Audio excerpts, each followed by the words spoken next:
ces jours sombres, le monde était secoué. L'économie enchaînée par l'injustice. L'armée utilisée pour dominer et non pour protéger. L'éducation étouffée par l'ignorance. La politique rongée par la corruption. Les coutumes asservies aux traditions mortes. Les portes d'influence de la nation étaient tenues. Devant chacune, de terrifiants démons régnaient sans partage. Dans les rues de Jérusalem, le Fils de Dieu marchait portant le bois de la croix. On l'a frappé, on l'a insulté, on a craché sur lui, on l'a humilié. Mais il ne disait rien. Il portait encore la mission. Au sommet du Golgotha, ils l'ont mené sur la colline, si haut, il fut cloué, suspendu entre deux brigands. avec le poids d'une croix qui révolte. Une couronne Dans la douleur, il cria d'épines posée sur son front. « Mon Dieu, Chaque pourquoi pas, m'as-tu un abandonné ?» écho d'une ultime. Puis, il rendit l'esprit.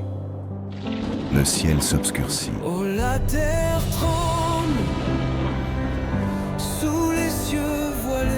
Et le voile du temple se déchira. Son corps fut mis dans un tombeau, enveloppé d'un linceul, et une pierre massive fut roulée devant l'entrée. Mais ce que les ténèbres ignoraient, c'est qu'elles venaient de déclencher leur propre fin. Dans les profondeurs du royaume des morts, un éclair jaillit. C'était lui, Jésus, revêtu de gloire. Face à lui, la mort elle-même. Le combat fut court. L'épée de l'agneau frappa, et la mort fut vaincue. À ses pieds, un coffret scellé, plein de clés d'or. Le livre des 12 portes, 12 clés, 12 destinées. Tout était accompli. Le dimanche, Marie de Magdala et l'autre Marie se rendirent au tombeau de grand matin. Elles y découvrirent que la pierre avait été roulée de devant le tombeau. Voici que 2 hommes leur apparurent. Pourquoi cherchez-vous parmi les morts celui qui est vivant en accord? Il n'est pas ici, il est ressuscité. Il vous précède déjà en Galilée. Elles s'éloignèrent rapidement du tombeau, avec crainte et une grande joie. Pierre roulée par l'anse. Elles coururent porter la nouvelle aux disciples. La lumière perce là où l'ombre se tait. Les 11 disciples allèrent en Galilée, sur la montagne que Jésus leur avait désignée. Ils l'avaient vu mourir. Ils allaient le voir, vivant. Et soudain, il apparut, Jésus, dans la splendeur de sa gloire. Ils tombèrent à genoux, émus, bouleversés. Pendant qu'il leur relatait le contenu de la grande commission, Jésus prit le coffret et l'ouvrit. Il prit les clés et les remit une à Pierre, la porte des croyances.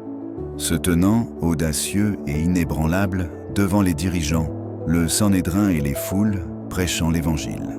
À Jean la communication, écrivant des parchemins à la lueur d'une bougie, tandis que ces mots se répandent comme des vagues à travers les nations. À Luc, la porte de la santé, guérissant et imposant les mains aux malades avec foi et compassion. À Simon le Zélote, la politique, prônant la libération d'Israël et aidant à instaurer des lois justes et intègres. Tous les 11 reçurent leurs clés, et il en restait une dernière. Sur la route de Damas, un homme fut frappé par la lumière. « Saul, pourquoi me persécutes-tu » Paul se leva aveuglé, et la voix lui dit « Tu porteras ma parole aux nations. » Pour chacun d'eux, leur mission sur terre allait bien au-delà du visible. Elle consistait à saisir la clé spirituelle qui leur avait été confiée et à s'approcher avec les armes de Dieu, de leur porte d'influence. Cette porte qui avait été longtemps tenue par les ténèbres, à leur approche les démons hurlèrent, fuirent et disparurent. Une à une, les clés furent tournées dans les serrures. Les portes s'ouvrirent. et derrière chaque porte, un morceau d'une cité pavée d'or. Puis, ces morceaux de gloire s'élevèrent dans les cieux et formèrent une seule cité, carrée, parfaite, la Nouvelle Jérusalem. Les nations y accouraient, et au centre, Jésus, rayonnant. Autour de lui, les 12 apôtres, dans l'assemblée des dieux, le conseil de Dieu.